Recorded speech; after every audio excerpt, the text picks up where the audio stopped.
Hello friends, आज के इस क्लास में आप सभी के लिए हिंदी पैडागोजी का 30 क्वेश्चन पढ़ाने वाले हैं। इस 30 क्वेश्चन में से आपको जितना भी क्वेश्चन का आंसर पता होगा आप कमेंट करिएगा, ठीक है।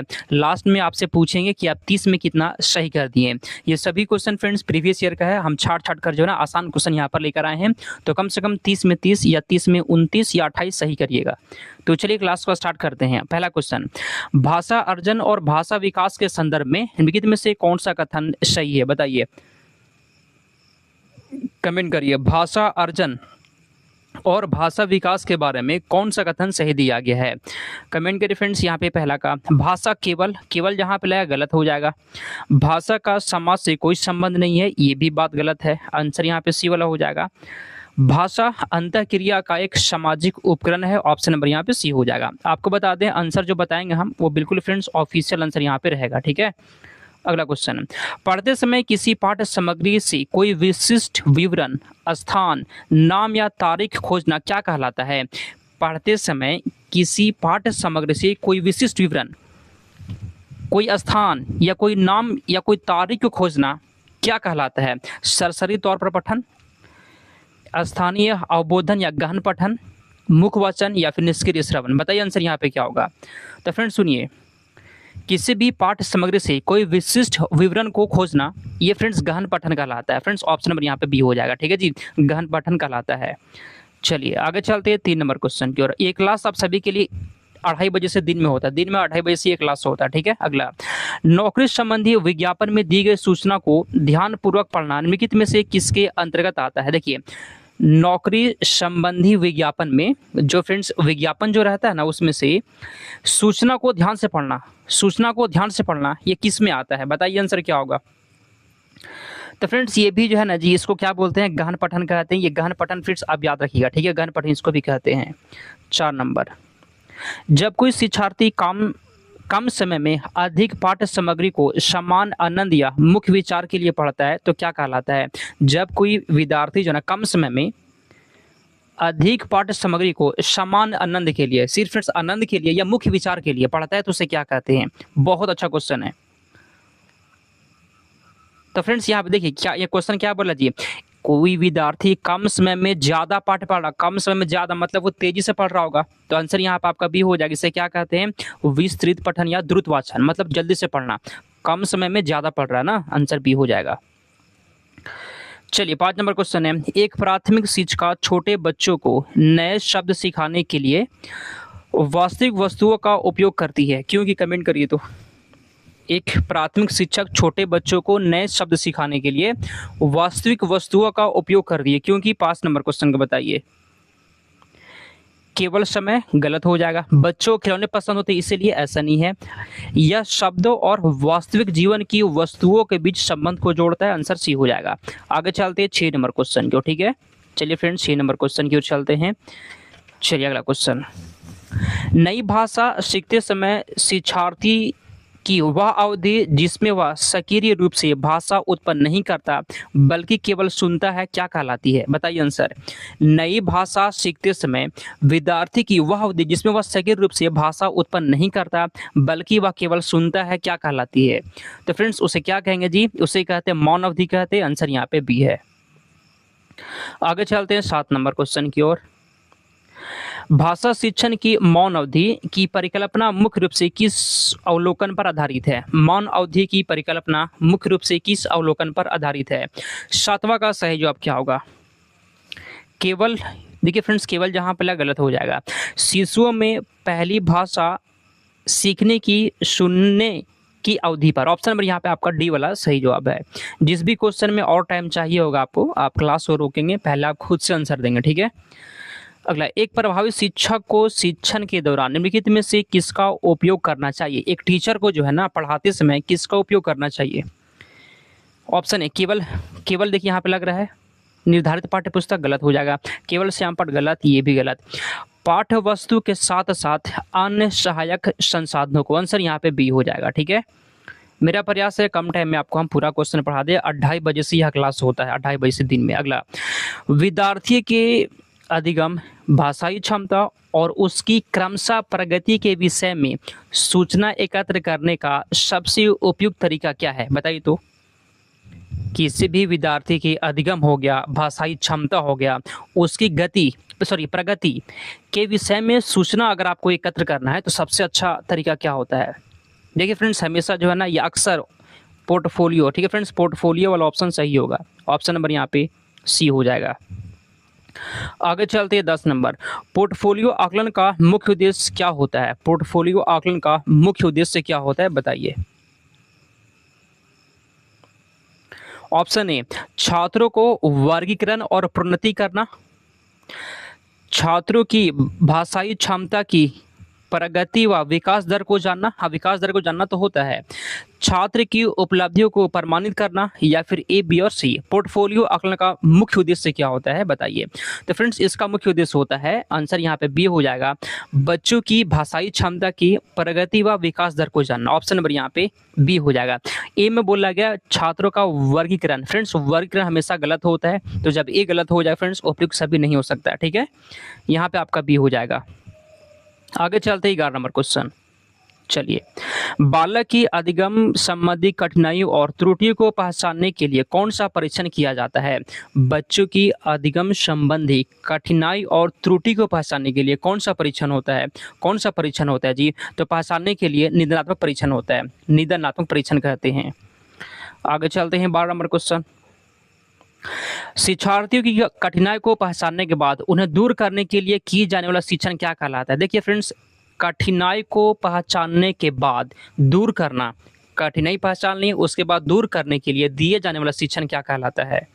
आसान क्वेश्चन है।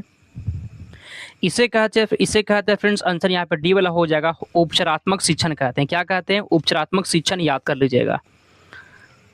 अगला क्वेश्चन, किसी विशिष्ट मनोरंजक घटना या छोटी घटना के घटने के बाद लिखे जाने वाले विवरणात्मक सारांश को क्या कहा जाता है? किसी विशिष्ट मनोरंजक घटना या छोटी घटना के घटने के बाद लिखे जाने वाले विवरणात्मक सारांश को क्या कहते हैं? पोर्टफोलियो कहते हैं क्या? पोर्टफोलियो नहीं कहती इसको। इसे क्या कहते हैं? इसे कहते हैं उपाख्यानात्मक अभिलेख। ऑप्शन नंबर यहाँ पर आपका बी हो जाएगा। आगे चलते हैं, अगला क्वेश्चन यहाँ पर 14 नंबर, ठीक है। चलिए, उपाख्यानात्मक अभिलेख मुख्य रूप से किस पर केंद्रित होते हैं? चलिए कमेंट करिए। ऑप्शन ए में पढ़िए जी, केवल परीक्षा के अंक पर नहीं, बच्चों की उपस्थिति पर भी नहीं, ये भी नहीं। आंसर यहाँ पे बी हो जाएगा, किसी विशिष्ट घटना के आख्यान वृत्तांतों पर। आंसर यहाँ पे बी है आपका। 15 नंबर क्वेश्चन, उपाख्यानात्मक अभिलेख मुख्य रूप से किस पर केंद्रित होता है? कमेंट करिए फ्रेंड्स, आंसर यहाँ पे क्या होगा, बताइए। उपाख्यानात्मक अभिलेख मुख्य रूप से किस पर केंद्रित होते हैं? ऑप्शन नंबर ए में यहाँ पे क्या लिखा गया है? दोनों क्वेश्चन ये सेम है क्या जी? अच्छा, लगभग सेम ही है क्वेश्चन। अच्छा, कोई बात नहीं है, सेम क्वेश्चन है 14-15, तो आंसर इसमें भी बी हो जाएगा, ठीक है। आगे चलते हैं 16। अगला क्वेश्चन, भाषा शिक्षण की वह विधि जो प्रत्यक्ष विधि और व्याकरण अनुवाद विधि का संयोजन मानी जाती है, क्या कहलाती है? 16 का बताइए। तो भाषा शिक्षण की वह विधि जो प्रत्यक्ष विधि और व्याकरण अनुवाद विधि का संयोजन मानी जाती है, क्या कहलाती है? 16 का बताइए।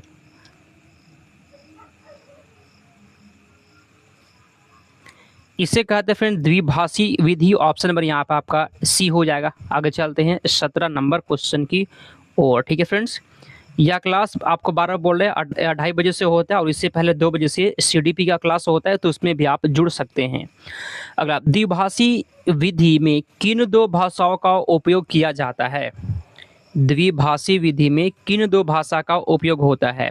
आसान क्वेश्चन है फ्रेंड्स, ध्यान रखिएगा। एक तो आपका मातृभाषा होता है और एक लक्ष्य भाषा होता है, ठीक है। बहुत अच्छा, जो लगे बी लगा दिए हैं। अगला क्वेश्चन, भाषा शिक्षण की अधोगामी प्रणाली मतलब टॉप डाउन अप्रोच की मुख्य प्रवृत्ति क्या होती है? भाषा शिक्षण की टॉप डाउन अप्रोच। कमेंट करेंगे आप लोग, सही जवाब यहाँ पे क्या है? भाषा शिक्षण की जो टॉप डाउन अप्रोच होता है फ्रेंड्स, इसमें क्या होता है?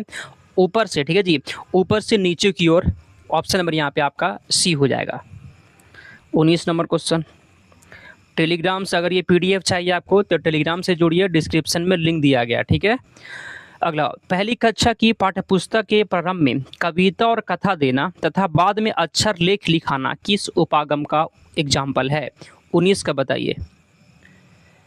पहली कक्षा की पाठ्यपुस्तक के प्रारंभ में कविता और कथा देना तथा बाद में अक्षर लेखन सिखाना किस उपागम का एग्जाम्पल है? तो फ्रेंड्स यहाँ पे 19 का बताइए, तो आंसर यहाँ पे बी हो जाएगा फ्रेंड्स, टॉप डाउन कहती है इसे। आगे चलते हैं 20 नंबर क्वेश्चन। शिक्षा में कमजोर विद्यार्थियों के शिक्षण अधिगम के दोष प्रभावों को दूर करने की प्रक्रिया क्या कहलाती है? शिक्षा में कमजोर विद्यार्थियों के शिक्षण अधिगम के दोष प्रभावों को दूर करने की प्रक्रिया क्या कहलाती है? 20 का बताएंगे आप लोग। इसे कहते हैं उपचारात्मक शिक्षण कहते हैं फ्रेंड्स। आंसर यहाँ पर आपका भी बिल्कुल सही जवाब है। आगे चलते हैं 21 नंबर। एक अधिगम विकलांगता जिसमें बच्चा बी को डी लिखता है और 6 को 9 लिख देगा, मतलब 6 और 9 में अंतर नहीं कर पाता है, उसे क्या कहते हैं? देखिए फ्रेंड्स, एक बच्चा जो बी को डी और 6 और 9 में अंतर नहीं कर पाता है, उसे क्या कहते हैं? 21 का बताइए आंसर। मतलब फ्रेंड्स उसको पढ़ने में दिक्कत है, तो पढ़ने में दिक्कत रहेगा तो इसे डिसलेक्सिया कहते हैं। ये क्वेश्चन फ्रेंड्स बहुत बार एग्जाम में, लगभग फ्रेंड्स हर शिफ्ट में आ ही जाता है, ठीक है। चलिए 22 नंबर क्वेश्चन की ओर चलते हम लोग। 22 नंबर क्वेश्चन, चलिए 22 नंबर यहाँ पे क्वेश्चन कहता है डिसलेक्सिया का प्रकटीकरण मुख्य रूप से शिक्षार्थियों में किस कठिनाई के रूप में होता है? डिसलेक्सिया जब किसी को होता है ना फ्रेंड्स, तो उसमें क्या कठिनाई होती है डिसलेक्सिया में? 22 का बताइए। चलने फिरने में कठिनाई नहीं, वाणी या लिखित भाषा के दृश्य अंकन को पढ़ने और लिखने में कठिनाई होता है। बिल्कुल सही जवाब है, पढ़ने और लिखने में दिक्कत होता है जिसको डिसलेक्सिया रहता है। नेक्स्ट क्वेश्चन यहाँ पर है कि कक्षा में प्रदर्शित चार्ट्स, पोस्टर्स और बच्चों के कार्य निम्नलिखित में से किस प्रकार के परिवेश का निर्माण करते हैं? कमेंट करिए फ्रेंड्स यहाँ पे 23 का आंसर। तो फ्रेंड्स यहाँ पे आपका 23 नंबर क्वेश्चन का बी हो जाएगा फ्रेंड्स। कमेंट के 23 नंबर क्वेश्चन का क्या बी होगा जी? भौतिक परिवेश बिल्कुल नहीं। कक्षा में प्रदर्शित चार्ट्स, पोस्टर्स और बच्चों के कार्य निम्नलिखित में से किस प्रकार के परिवेश का निर्माण करते हैं फ्रेंड्स? इसे कहते हैं प्रिंट समृद्ध परिवेश। आगे चलते हैं 24 नंबर।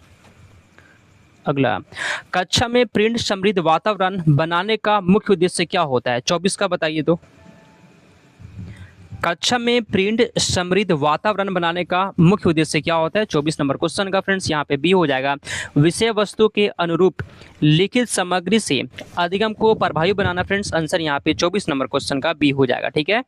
आगे चलते हैं 25 नंबर क्वेश्चन। अगला क्वेश्चन, वे विद्यार्थी जो अपने परिवार में पहली बार विद्यालय या औपचारिक शिक्षा प्राप्त करने आए हैं क्या कहलाते हैं?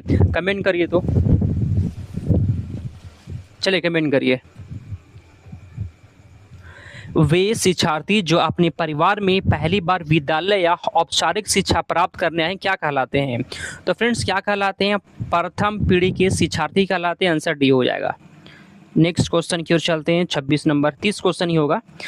प्रथम पीढ़ी के शिक्षार्थी के संदर्भ में कौन सा कथन सही दिया गया है? प्रथम पीढ़ी के शिक्षार्थियों के संदर्भ में कौन सा कथन सही लग रहा है आपको?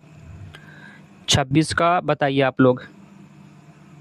ऑप्शन ए, वे अपने परिवार में औपचारिक शिक्षा प्राप्त करने वाले पहले व्यक्ति होते हैं। हाँ ये बिल्कुल सही जवाब है। आगे, उनके पूर्वज विभिन्न कारणों से शिक्षा से वंचित थे, ये भी सही बात है। वे प्रायः सामाजिक आर्थिक रूप से वंचित समुदाय से हो सकते हैं, ये भी सही बात है। आंसर यहाँ पे आपका उपयुक्त कथन, सभी कथन सही है। 27 नंबर क्वेश्चन फिर से कह रहे हैं फ्रेंड्स, आप सभी को टेलीग्राम से जुड़ जाइएगा, डिस्क्रिप्शन में लिंक दिया गया है। भाषा और सामाजिक अंतःक्रिया मुख्य रूप से किससे संबंधित है? भाषा और सामाजिक अंतःक्रिया किससे संबंधित है? भाषा और सामाजिक अंतःक्रिया केवल व्याकरण गलत हो जाएगा। बी, दैनिक जीवन में संबंधों, कार्यों और घटनाओं पर बातचीत करने से। आंसर बी हो जाएगा। 28 नंबर क्वेश्चन की ओर चलते हैं। 28 नंबर क्वेश्चन, सीखी हुई भाषा का अभ्यास करने, अवसर का सदुपयोग करने या आनंद प्राप्त करने के लिए कौन सा वाचन किया जाता है? 28 का बताइए। तो सीखी हुई भाषा का अभ्यास करने, अवसर का सदुपयोग करने या आनंद प्राप्त करने के लिए कौन सा वाचन किया जाता है? आनंद प्राप्त करने के लिए बोल रहा, ठीक है। इसे कहते हैं द्रुत वाचन। ऑप्शन नंबर ए हो जाएगा। 29 नंबर। लर्निंग बाय डूइंग उपागम भाषा शिक्षण में क्यों महत्वपूर्ण माना जाता है? लर्निंग बाय डूइंग जो है ना, उपागम जो होता है भाषा शिक्षण में फ्रेंड्स क्यों जरूरी है?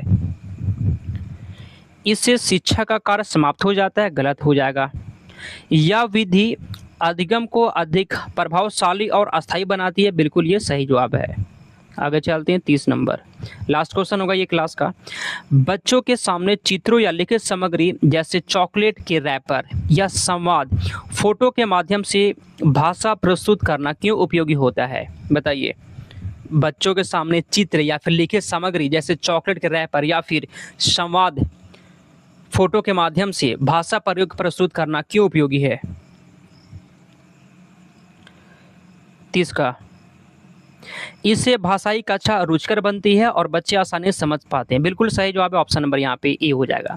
30 में से आप कितना सही कर दिए और क्लास कैसा लगा? फ्रेंड्स ये सब क्लास करवाने में मेहनत लगता है, क्वेश्चन खोजना, टाइप करना, फिर क्लास करवाना। तो फ्रेंड्स एक लाइक आपको कर देना चाहिए और चैनल को सब्सक्राइब कर लीजिएगा, ठीक है। क्लास हर रोज होता है। तो चलिए फ्रेंड्स समाप्त करते हैं, मिलते हैं अगले क्लास में।